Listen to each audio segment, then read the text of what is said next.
শান্তিনিকেতন গ্রন্থ থেকে আজকের প্রবন্ধ দীক্ষা।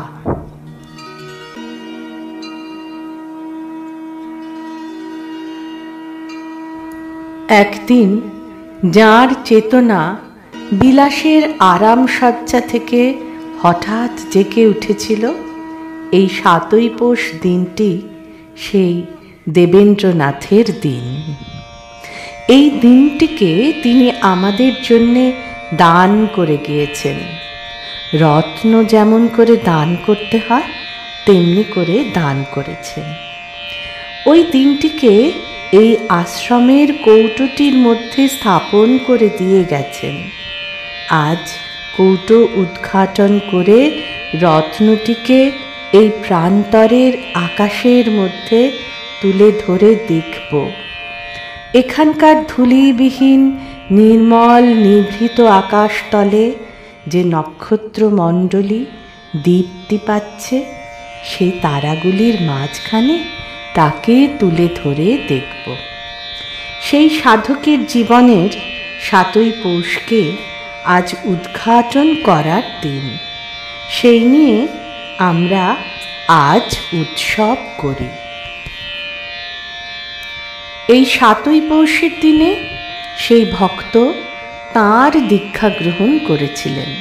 সেই দীক্ষার যে কত বড় অর্থ, আজকের দিন কি সে কথা আমাদের কাছে কিছু বলছে? সেই কথাটি না শুনে গেলে কি জন্যেই বা এসেছি আর কি নিয়েই বা যাব? সেই যেদিন তাঁর জীবনে এই ৭ই পৌষের সূর্য একদিন উদিত হয়েছিল, সেই দিনে আলো জ্বলেনি, জনসমাগমও হয়নি।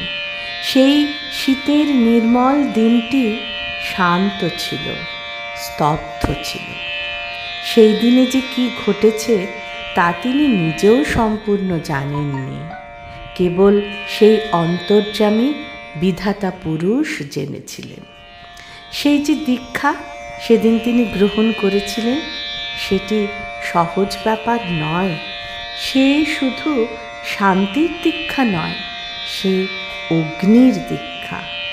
তাঁর প্রভু সেদিন তাঁকে বলেছিলেন, এই যে জিনিসটি তুমি আজ আমার হাত থেকে নিলে, এটি যে সত্য, এর ভার যখন গ্রহণ করেছ তখন তোমার আর আরাম নেই। তোমাকে রাত্রি দিন জাগ্রত থাকতে হবে। এই সত্যকে রক্ষা করতে তোমার যদি সমস্তই যায় তো সমস্তই যাক, কিন্তু সাবধান, তোমার হাতে আমার সত্যের অসম্মান না ঘটে। তাঁর প্রভুর কাছ থেকে এই সত্যের দান নিয়ে তারপরে আর তো তিনি ঘুমোতে পারেননি। তাঁর আত্মীয় গেল, ঘর গেল, সমাজ গেল, নিন্দায় দেশ ছেয়ে গেল। এত বড় বৃহৎ সংসার, এত মানী বন্ধু, এত ধনী আত্মীয়, এত তার সহায়, সমস্তের সঙ্গে বিচ্ছেদ ঘটে গেল। এমন দীক্ষা তিনি নিয়েছিলেন। জগতের সমস্ত আনুকূল্যকে বিমুখ করে দিয়ে এই সত্যটি নিয়ে তিনি দেশে দেশে, অরণ্যে পর্বতে ভ্রমণ করে বেরিয়েছেন। এ যে প্রভুর সত্য। এই অগ্নি রক্ষার ভার নিয়ে আর আরাম নেই, আর নিদ্রা নেই। রুদ্রদেবের সেই অগ্নি দীক্ষা আজকের দিনের উৎসবের মাঝখানে আছে। কিন্তু সে কি প্রচ্ছন্নই থাকবে? এই গীত বাদ্য কোলাহলের মাঝখানে প্রবেশ করে সেই ভয়ানাং ভয়ং ভীষণাং ভীষণানাং, যিনি তাঁর দীপ্ত সত্যের বজ্রমূর্তি আজ প্রত্যক্ষ করে যাবে না? গুরুর হাত হতে সেই যে বজ্রমুদ্রাতং তিনি গ্রহণ করেছিলেন, এই ৭ই পৌষের মর্মস্থানে সেই ব্রহ্মতেজ রয়েছে। কিন্তু শুধু বজ্র নয়, শুধু পরীক্ষা নয়, সেই দীক্ষার মধ্যে যে কি বরাভয় আছে তাও দেখে যেতে হবে। সেই ধনী সন্তানের জীবনে যে সংকটের দিন এসেছিল তা তো সকলের জানা আছে।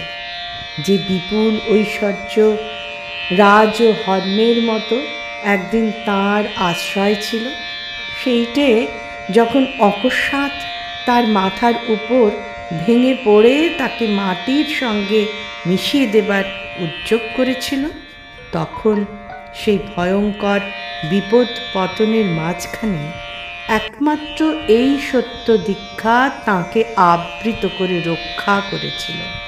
সেই দিনে তার আর কোনো পার্থিব সহায় ছিল না। এই দীক্ষা শুধু যে দুর্দিনের দারুণ আঘাত থেকে তাঁকে বাঁচিয়েছিল তা নয়, প্রলোভনের দারুণতর আক্রমণ থেকে তাঁকে রক্ষা করেছিল।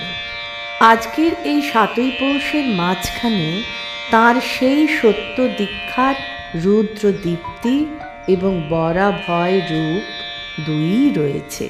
সেটি যদি আমরা দেখতে পাই এবং লেশ মাত্র গ্রহণ করতে পারি, তবে ধন্য হব।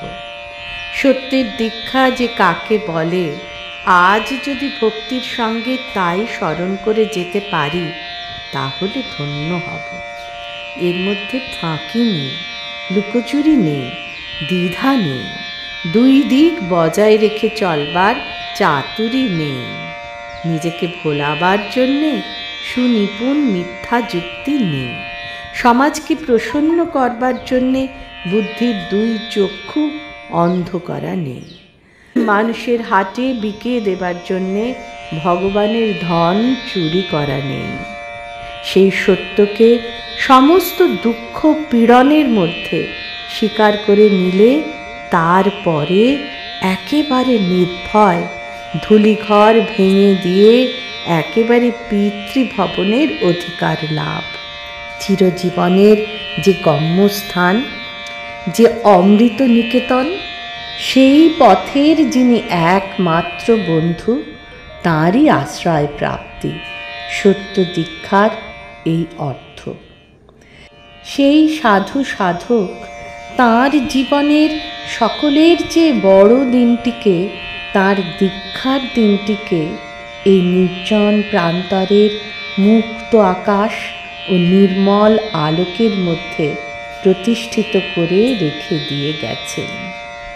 তাঁর সেই মহাদিনটির চারদিকে এই মন্দির, এই আশ্রম, এই বিদ্যালয় প্রতিদিন আকার ধারণ করে উঠছে। আমাদের জীবন, আমাদের হৃদয়, আমাদের চেতনা একে বেষ্টন করে দাঁড়িয়েছে।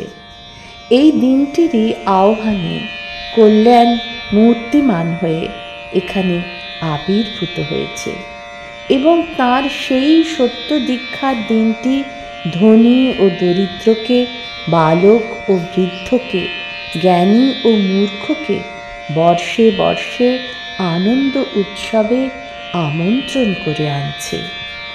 এই দিনটিকে যেন আমাদের অন্যমনস্ক জীবনের দ্বার প্রান্তে দাঁড় করিয়ে না রাখি, একে ভক্তিপূর্বক সমাদর করে ভিতরে ডেকে নাও। আমাদের তুচ্ছ জীবনের প্রতিদিনের যে দৈন্য, তাকে সম্পদে পূর্ণ করো। হে দীক্ষাদাতা, হে গুরু, এখনও যদি প্রস্তুত হয়ে না থাকি তো প্রস্তুত করো, আঘাত করো, চেতনাকে সর্বত্র উদ্ধত করো। ফিরিয়ে দিও না, ফিরিয়ে দিও না। দুর্বল বলে তোমার সভাসদদের সকলের পশ্চাতে ঠেলে রেখো না।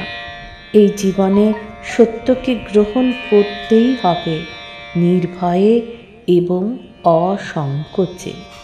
অসত্যের স্তূপাকার আবর্জনার মধ্যে ব্যর্থ জীবনকে নিক্ষেপ করব না। দীক্ষা গ্রহণ করতে হবে, তুমি শক্তি দাও।